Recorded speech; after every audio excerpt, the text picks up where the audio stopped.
people doesn't come 1 साल, 2 साल, 3 साल में नहीं आएगा. आपको 15-20 साल आपको लगाना पड़ेगा, and people don't want to put in that effort. You don't have a set syllabus and say, okay, you finished your beginners, you're done. You can go to the next step and next stage. That's not how it works. There's a system, but people are aware and people want to make it a part of their lives. Arangetram. So it is the first formal solo show any dancer has to do to become a professional. They are mini weddings. It's just that you don't have a groom. So you're basically introducing the bride to the marriage market. Exactly. You're introducing somebody. So minus the partner over there. So hello everyone to my channel. My name is Dhiren Dukhu. On this show, we talk about people, events, and culture and how it affects our present. And today we have Veena Mani with us. She is a classical dancer and also a journalist. And thank you, Dhiren, for inviting me. So you're the first person I'm interviewing for this show, and I'm definitely very excited. So today we are going to talk about how the classical dance culture in Bangalore in particular is evolving and how people are taking interest in it. And we'll try to do this through your journey of classical dance, how you grew up, learned it, and now are performing at different places. So tell us something about that journey. See, since I'm actually not a native of Bangalore, I've seen it from the outside, and so I have a sort of a very neutral perspective to it. Because as opposed to somebody whose heart lies in Bangalore, right? So I've just been visiting Bangalore because I've had relatives here. I've been that's actually how I got to know Bangalore. And now that I live here and I practice here, I work, teach, practice, perform here. And so what I have over the years learned about Bangalore is that it sort of evolves on its own. As it is ready to embrace change. And that is how I think there is a perfect blend of classical dance and contemporary, modern. Okay. So when I go to Church Street, I get a feel of what people talk about, how people talk about New York, about how, on the streets, you can do anything. You'll have artists, in the US, you have this culture of artists just being footloose, fancy free. You'll find them anywhere. You don't necessarily have to go to a theater to watch a dance performance or a drama, or be at a gallery to visit a sort of an art gallery to have a experience an exhibition, right? So that's the kind of feeling. But also the same part of town, you will also find these sabhas like your Bharatiya Vidya Bhavan and various cultural institutions who formally practice classical arts, who promote classical arts. So all of that come together in this city. But why don't we see the similar culture in other cities? Why is it so unique to Bangalore? Or am I just assuming here? It is unique to Bangalore because the youth drive this city. The youth drive Bangalore. It's not, the elderly people trying to pass on something to the younger generation. That is just one aspect of it. But Bangalore is driven by its youth. So with corporate culture coming in, there's been this amalgamation of various cultures. So I can get a glimpse of contemporary art and I can get a glimpse of classical. So I performed about 2 or 3 years, 2020 Shivratri, just before the lockdown. I went to Chikmagalur to perform. Now over there, most of the artists were from Bangalore. Now what, I found a ukulele practitioner. I was performing, and there was a foreigner who settled in Bangalore who practices some sort of art form. So all of us came together, and we were there, on that stage, trying to set up set the theme going for Shivratri. Now imagine how, imagine completely we have nothing to do with each other. There's no connection between the ukulele and Kuchipudi. Correct. Or Hindustani music. So all of us were there on that one stage, and what was a common thread was Bangalore. And it was all because we're all youngsters and we're all receptive of things around us. That is why. I'll be very honest with you. Whenever someone says there's a classical performance going to happen, the first thing we think is, it is going to be someone old and who's trying very hard to carry on the tradition. But you're saying that even youth, youngsters are participating in it and driving it. But what is driving them? So what is driving them is because now even the youth is trying to think differently, because there is so much exposure around that there's so many things happening around that people are stepping out of that, or are looking beyond boundaries that have been set in, as per the Shastras, the Right. Natya Shastra, which all classical dancers use, artists use. So since we are able to, Bangalore gives you that space to think. You could go out, you can explore. There's so much to explore in this city. Every part of Bangalore has its own culture, right? So people are able to sort of explore.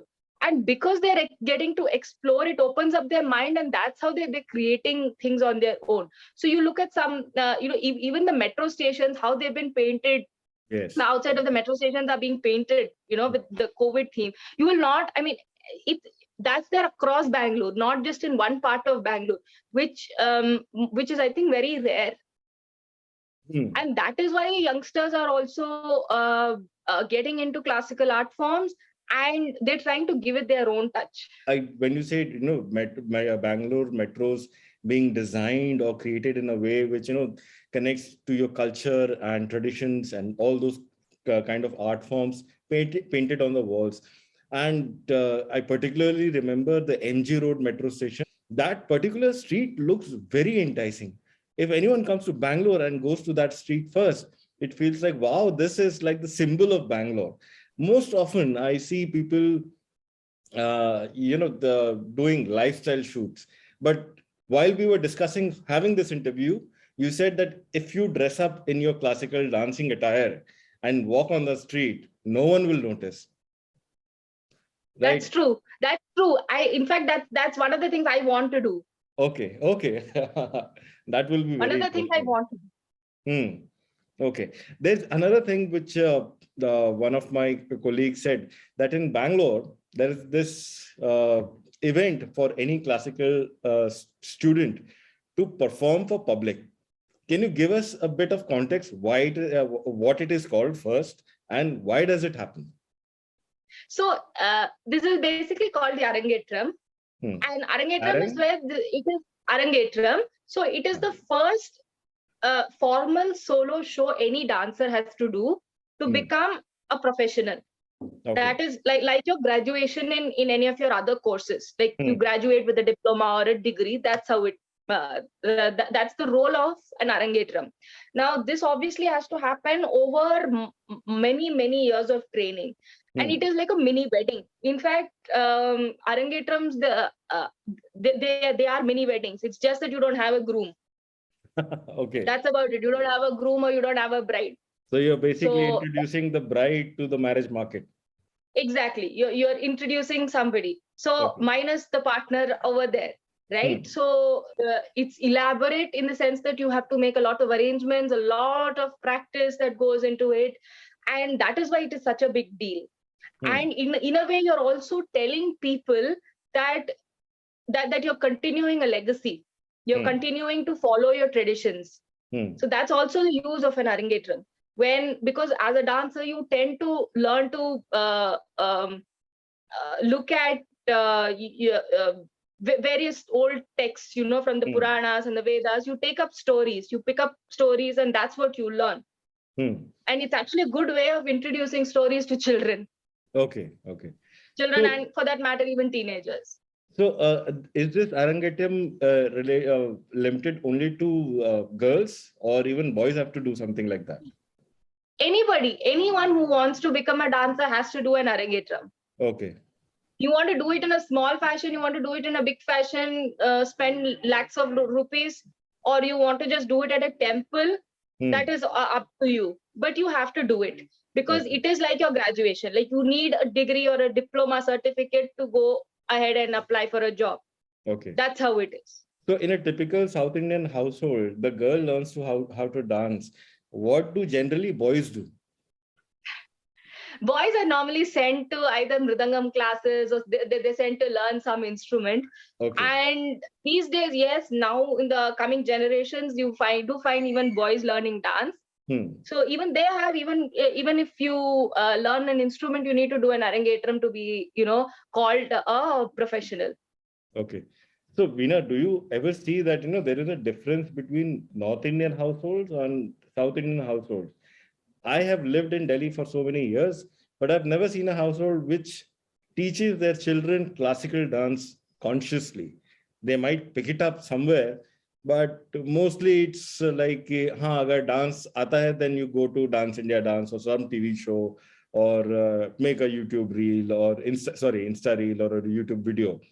So why does that disconnect kind of thing happens?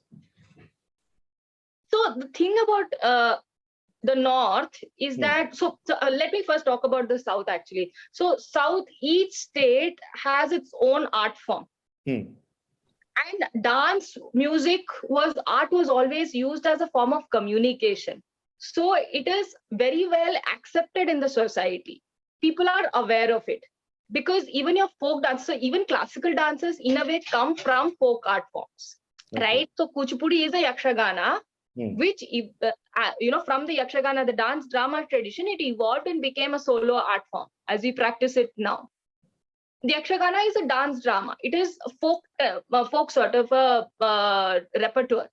You narrate stories. Again, you narrate stories, and this was always done at village melas. No? So that is why it was part and parcel of everyone's lives. I think somewhere that impacted people, and through generations, it just became a part and parcel of their lives. But that was actually not the case in the North. It was mostly restricted to the courts. At least an art form like Kathak was largely done in rulers, king's court to entertain him, royal household, and it was not something that for the public. But all South Indian art forms, in some way or the other, was for the masses. So you also said that in southern India, each and every state has its own classical dance form. Can you name them? So Andhra has actually, each state has multiple art forms. Okay. Even So for instance, Andhra has Kuchipudi, Andhra Natyam, Vilasini Natyam. Then in Karnataka, you have the most famous is the Yakshagana tradition in Karnataka. Then if you go to Kerala, you will have Mohiniyattam and Kathakali. And if you go to Tamil Nadu, you have Bharatanatyam, and you have more than a dozen folk dance forms. I mean, you can't even count the number of folk dance forms you have in Tamil Nadu. And as we go towards north, which other states have their own classical dance forms? So as you go towards the north, Kathak is generally you'll find it in Uttar Pradesh, and you'll find it in Rajasthan. There are these gharanas. Okay. Sorry. Rajasthan. Yes. I mean, there are these gharanas. So Kathak also has a various. I mean, all dance forms do have their schools of thought. But if you look at Kathak, it comes from mostly either Rajasthan or Uttar Pradesh. And if you go to Odisha, you have Odissi. Now the interesting part is that a lot of Bengalis perform Odissi. It is extremely popular in West Bengal. The West Bengal doesn't have a classical dance. That's the thing. West Bengal doesn't have its own art form. And a lot of Bengalis you will find performing Odissi. Okay.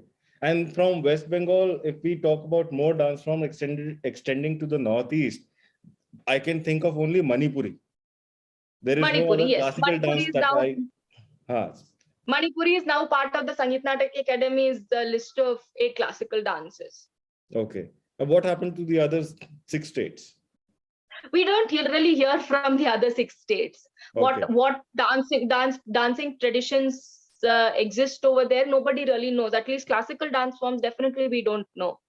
Would you know why it just skipped a few states and directly landed in Manipur? I don't know. It's just there's actually no answer, and in fact, even Manipuri very recently got recognized. Until recently, when you talked about classical dances, you talked about Bharatanatyam, Kuchipudi, Odissi, Kathak, Mohiniyattam, Kathakali. These were the art forms. Then it actually took a lot of time for Manipuri to actually be recognized as an art form. Why do you think different regions have their own classical dance forms? So just like food, how did food evolve? Food evolved because every few kilometers you have a change in climate, the sort of taste people have. So that's how food evolved. Same way dance evolved. So what was indigenous to that place became its art form. If we say what would be the common source of diversification for all these dance forms, which one is the oldest? So it is actually tough to say which is the oldest, because different art forms go to different time periods. So but most of them matured during the medieval times. Because somewhere or the other, because when civilization matured in the medieval times, it's actually a question of history. When you look at your history textbooks, during ancient India, maybe during your Mauryas and Magadh and the Mauryan Empire, that's when things were very liquid. And as when you came to the medieval times, things became more structural, and that's when a lot of these art forms also flourished. In fact, all these art forms flourished during the medieval times. It could be during the, starting from the Mughal Empire in the north, and the Vijayanagara kings in the south. If you go to Tanjore, you have the sort of the Maratha influence, but you also have basically kings and queens when they sort of got to set their empires and were quite happy. That's when art flourished. Right. So medieval times, you can say, was when everything just crystallized and art sort of got its due. So where do contemporary artists now find the platform to showcase their talents? Is it only during temple festivals, or do they have their own YouTube channels? If they are, what drives people to them? I know you said that people are interested in it, they want to find their expression in it, but I'm just talking about the contemporary classical dance scene. So contemporarily, honestly, there are multiple ways. A lot of people, in fact, find their space and find their stage to be the internet. Because if you're on Facebook, if you're on Instagram, if you're on YouTube, you're everywhere. So even if I perform on a particular stage, I would come back with a video and try to make it relevant to the virtual audience. I have to be there. I cannot escape it. One thing I always wanted to understand, why all these classical dance, people say you are telling a story, but in the music or the background score, there are no lyrics. And the audience has to interpret what action is actually happening. How do you introduce characters in this scenario? Like someone is a good character, bad character, is some kind of context given to the audience beforehand? So that is actually the tricky part. As much as people say that you need to talk using your eyes or ears, or you need to use expressions to talk, and that's what teachers impart to their students as well. But having said that, it is the most challenging part for a dancer. The audience does not understand what I'm trying to say, because during my lecture demonstrations, so I deal with a lot of youngsters. So during my lecture demonstrations, I get these questions as to, ma'am, why did you use this hand gesture to show this particular character? So those are questions I have to take, and sadly, we do not see. It is so structural that we do not tend to think from the audience perspective on how to introduce the character. At the most, what can be done is to change costumes. But when you're doing a solo repertoire, you cannot do that. So the body language comes into play, using hand gestures, and there's a rhythm, or there's just a musical rendition without any lyrics. So that is when we try to use body language more. I have a Yeah. now a cause and effect question here. Now you're practicing on your expressions and body languages so much. Does it ever happen that it also comes across when you're working? If boss says something and you do not agree with it, and then you just make that expression which gives it away that you do not agree with that opinion? Yes, it does. It becomes second nature, as my guru would call it. It becomes it is natural, because you're doing it day in and day out, and you're breathing it. So Right. you cannot just dance is not just learning some steps and just putting it on stage. Yeah, that is just mechanical. That anybody can do. Who is an artist? Where you become an artist when you start to live your characters. So when you start to live those characters and those moments, and you start choreographing, you need it becomes a part and parcel of your life. So is there a set of characters that you generally play, or is it only one character telling different stories? No, there is always multiple characters, and I try to choose multiple stories. So for instance, I try to keep my repertoire, when I do a 1 hour show or half an hour show or 1.5 hour show, I try to bring in as many characters as possible and as many moods as possible. In fact, more than the character, I try to look at presenting more kind of mood, so that the audience gets a hang of, gets a piece of everything. You're saying 1 hour show. Isn't that very tiring? It's like running a marathon, right? Honestly, when you're on stage, you won't even realize how that 1 hour is passed by. So how do you? In fact, I'm fresher after the program. Okay. And so how do you build stamina for that? Just dancing, or is there some sort of cross training also? See, in terms of cross training, yes, to some extent, you need to walk a lot, run a lot. Everybody has its own way of responding to physical activity, right? So certain people would need cycling, certain people could do with walking, certain people could do with jogging.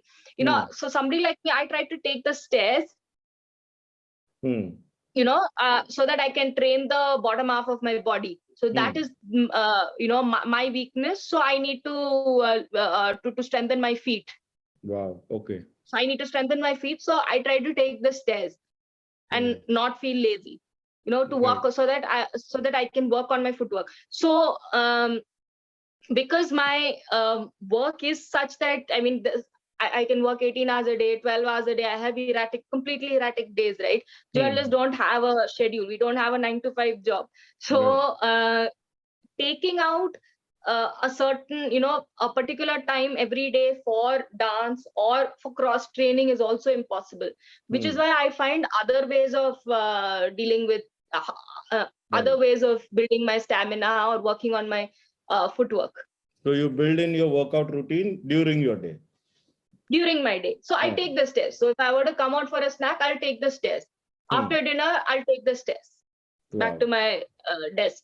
If I can walk a certain distance, I would just do that. If I take a bus, I'll try to stand, and so that I can hold my, hold the bar at the top, so that I can even exercise my hands. It is tiring. It does, at times you don't feel like doing it, and there are cheat days in which is perfectly fine. But because it is not, the dance is not the only thing I do, I need to find a way to cross train or work on my body. It's not only enough to be a dance class for those 1 hour or 2 hours or 3 hours, and number of days. Do you practice daily? Now I don't practice daily. But yes, until recently, I used to practice every day. How many hours? It would depend. It would depend from between 1 to 3 hours. It could go anytime. And when I have a program, I have to practice that much. And there is a very popular question in India: how many hours do you actually sleep? So does that really matter? I make it a point of sleep. Okay. So when I'm not working, so when I'm not, so I finish work late. So then when I come back home, I make sure I sleep. I put my gadgets away. All my gadgets are active only when I'm not at home. When I'm at home, after work, I switch off my gadgets and I leave it separately, and I make sure I get my sleep. So I guess it would And be a that's very no-brainer important. that before performance, you need to have at least 7 to 8 hours of sleep. Could that be right? Not just before a program, but honestly I don't, because the way my life is, I take leave from office to go and perform, or I perform on my off days, right? Right, I right. tend to use either my CLs and PLs or Hmm. my off days to go and perform. So Right. then when I have to manage it, and I also, since I have a family, I need to give them time. Hmm. So that's when I honestly don't get to sleep as much before a program, which ideally Okay. people should take a lot of rest. But I try to think of what I'm going to do on stage, so that keeps me going mentally. So mentally I am there, that actually. Hmm. So you need to sleep in order to let you focus mentally. That's actually why sleep is important. As much as it is important for the body to get Hmm. rest, it is important so that you're mentally there. And that I keep myself going by listening to music. I switch on the music and I'm constantly listening to it again and again, so that that music is in me, and I'm mentally prepared for what is So coming. you're mentally on stage much before you're actually on stage. Actually on stage, correct. What else? You also told us that you sometimes your schedule is so packed. You're in office, and next day there is a program. You need to make an overnight journey, reach that destination, prepare for the performance, and then do it. Uh, do you really enjoy it, or it's just going with the motion? It's a rush that comes with it. You want to do it. I do it because, see, I know I have the choice of just leaving it. I know that Hmm. I can lead just a random life, going to office, coming back, going to sleep. I know I can jolly well do that. Yeah. But performance rush is completely different, and it gives you that I get a different kind of energy, even after a completely hectic trip. Hmm. After my performance, in fact, my husband asks me, how come you're so fresh after a performance, after performing Hmm. for 1 hour, 1.5 hours? How can you be so fresh? In fact, it is that way. Hmm. So I Hmm. just enjoy. Okay. I wouldn't have life any other in any other way. Right. Acha, are there any kind of designations to dancers? How are they ranked or rated? Artists are really not ranked or rated, Hmm. unless of course you get a national award, or that way. Right. But you cannot grade art and artists. Yeah, this is And one thing I honestly, keep struggling with. you cannot grade art or artist, because, and especially the artist, because the moment you grade somebody, you're making them above the art. Artist should not Hmm. ever be above the art form. Hmm. You can be a Padma Bhushan, you can be a Padma Shri, you can be a Bharat Ratna, you can be anybody, but Hmm. you are not above the art. Who would be your contemporaries? See, my contemporaries, again, defining contemporary in dance is very difficult. It's not like you go to school at 4 years and you graduate at Hmm. 17, and you get your first degree at 20 or 21. It's not like that. So Hmm. it is difficult to call out who your contemporary is. I have a lot of artists who perhaps who would have the same experience in terms of learning, but some actually very few in terms of when it comes to performance, honestly, Okay. because performance is the difficult part here. And a lot of my seniors, who, I mean, people seniors in terms of the number of years of training, Hmm. and I have might have the same number of, say, solo performances, or credit to our names. Hmm. So it's very difficult to actually say who are my contemporaries, or who are my. Have you ever gone to a party where I'm talking about like shadi wala party, and then suddenly there's a DJ and people start dancing, and you are also called on stage. What kind of dance do you do? You go with the flow I like a try typical avoiding such. Bangla?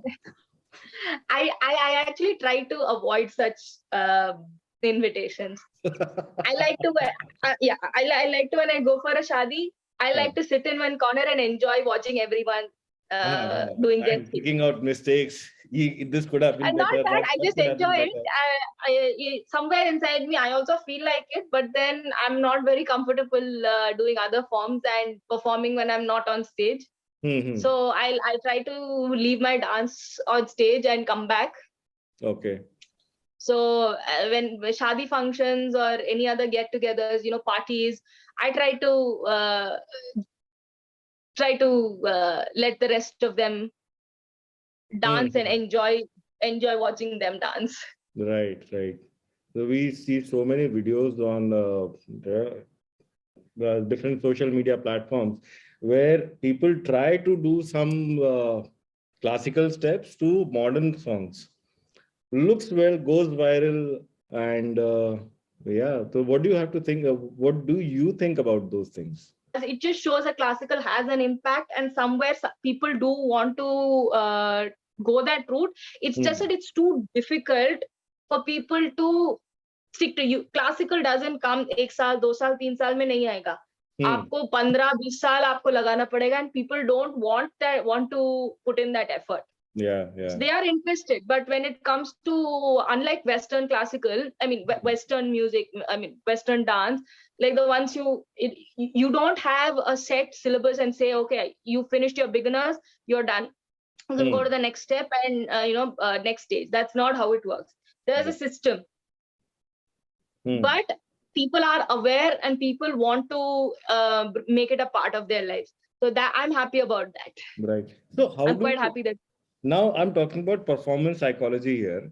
How do you keep your mind focused that I have to, stick to my routine? You said it takes 15 to 20 years to really accomplish something worthwhile in dance.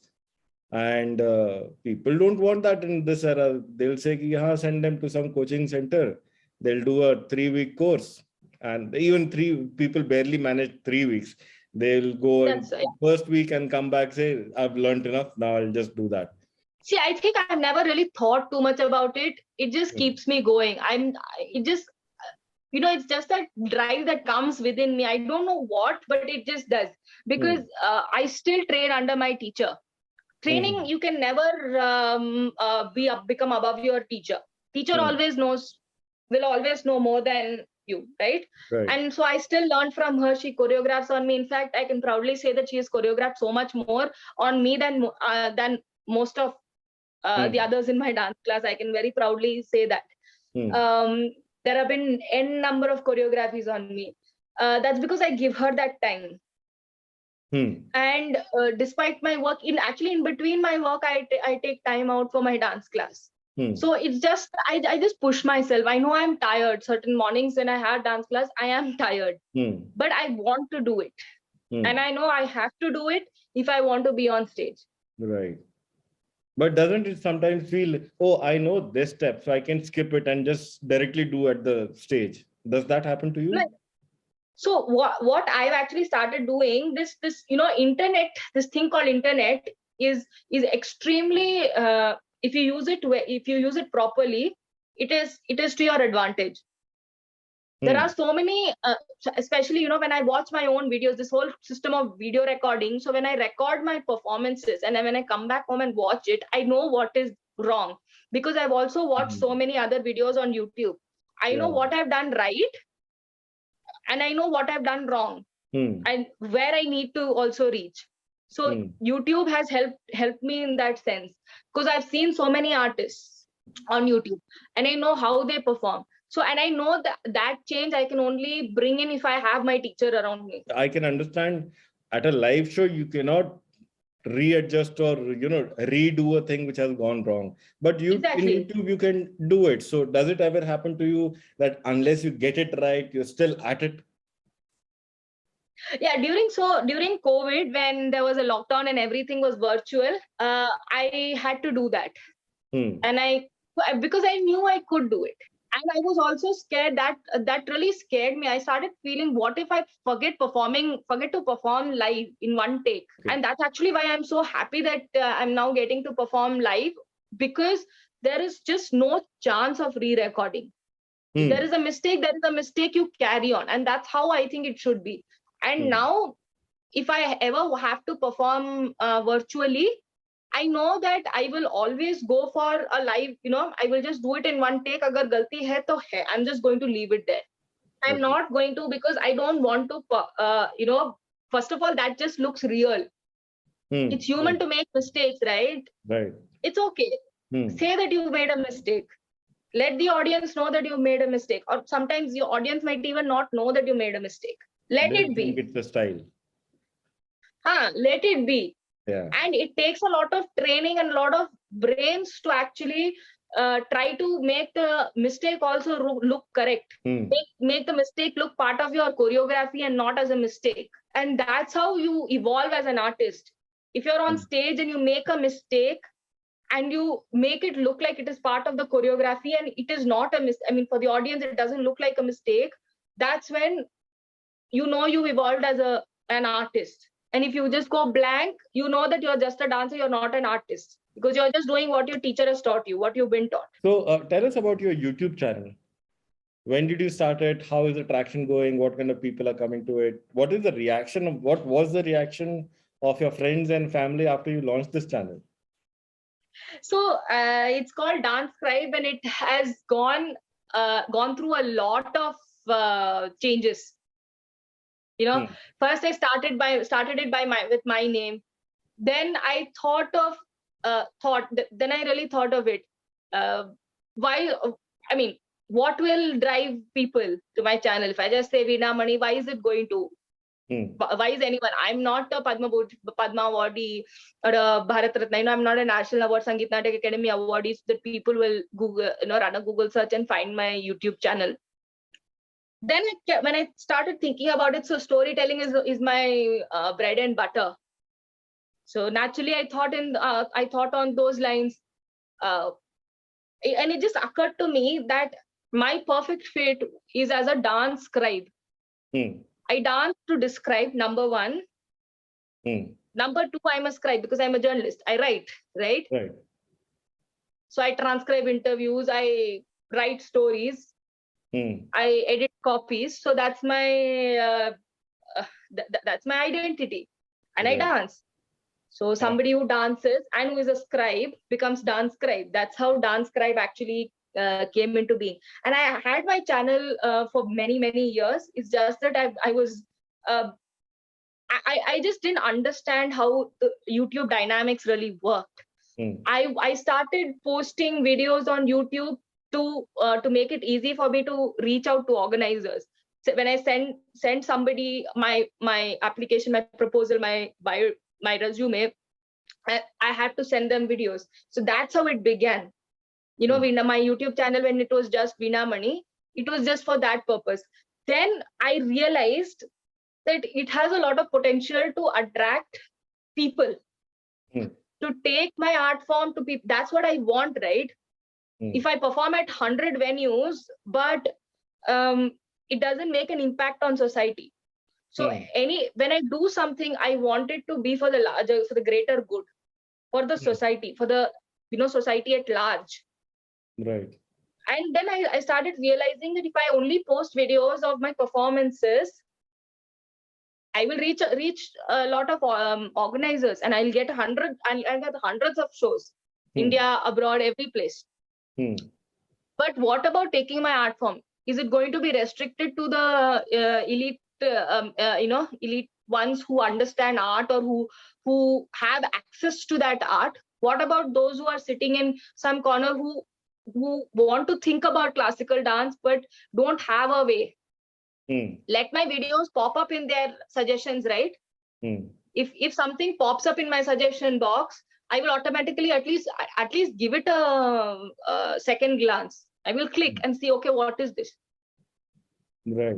Otherwise, I mean, if it doesn't pop up in my suggestion list, I will not know that it even exists. So that's when I started thinking and rethinking my strategy. Okay, I need to do something about my channel and make it accessible to the public. Decode dance or put something interesting. And classical dance is so intense that if you put long videos, no one's going to care. They will just watch 10 seconds and they will move on. So you need to make it more interesting to the audience, especially youngsters. And that's something I've learned from my workshops and the lecture demonstrations I did. I've done so far. Okay. You know, reaching out to especially my lecture demonstrations through CCRT, Ministry of Culture, the Center for Cultural Research and Training, and a lot of other NGOs. My target audience were students from government schools. Okay. They all have smartphones. They all have YouTube. They can all run a Google search. But you need to first give them the opportunity to tell them that something like this even exists. Right. If they know something of this sort exists, that's when. So I started thinking, reflecting on everything that I had done so far. And I thought, okay, let me work on my YouTube channel. Okay. So what do you plan now to do with your channel? Make it more interesting. Do anything that will take my art form to across the globe. And I've been fortunate to actually have a student from Guadeloupe. Oh, okay. It's a Caribbean island, French Caribbean island. So I got to, you know, she got in touch with me through my social media pages. You know, she perhaps watched me on YouTube or Instagram, and she texted me, and that's how I got her. Okay, that is very interesting. Yes, so that's actually while teaching her that actually I realized the worth of social media. How social media is not just a platform to vent out your frustration or have an opinion. You don't have to have an opinion on social media to be famous, or you know, say it can help the society at large. Okay. So I think we are towards the end of this session. और क्या आप बोले बताओ? I've run out of questions now. You know, dance is so inclusive. It has always been so inclusive because it brings so many people together and also allows employment. It enables people to earn something. So for instance, the sari I'm wearing, so this would have, I mean, a lot of weavers would have been involved in making the sari, right? So at least, especially in the olden days when there were no mills, everything was hand woven. I remember going to Kuchipudi village and I met this one weaver, and he was the only weaver in Kuchipudi village. So Kuchipudi village is where Kuchipudi originated, the dance form originated. And sadly, but I mean, of course, it's been 10 years. And he was the only weaver around still there. And how he was telling me how there's no livelihood. So if more and more artists start coming, you know, if there are more and more aware artists, actually, not just artists, there are millions of artists, but more socially aware artists, then art could create employment. Somebody like that man, and a friend of mine recently went and he says that guy doesn't stay in Kuchipudi village anymore. So that's the plight of it. If artists become more and more aware, then yes. So somebody like a makeup artist, he gets employment. I might pay him 1,000 rupees, 2,000 rupees, or whatever it is, to just come and do my makeup and do my hair and help me look presentable on stage. So it creates employment. You know, those jewelry makers, they get employment because I go to them. Yes, it's a different matter that artists these days are not paid very much, which is why I don't suggest anyone to take up dance as a mainstream, you know, their only profession. Let it be that dessert that you can have, so that you don't have to depend on it. Don't make it your bread and butter to fill your tummy, right? So if you do that, if you do it because it's your passion, then you're going to feed more tummies than you ever thought. So thank you, Veena, for taking out time and talking to me. I'm sure our audiences will find it very useful of how, you know, following passion and doing the thing that you love really gives you that escape to an alternative reality that you can carve out for yourself. Yes. So Sudha, it was great talking to you, and we will continue to be in touch and do some great stories together. Thank you, Dhiren. Thank you for having me on your channel.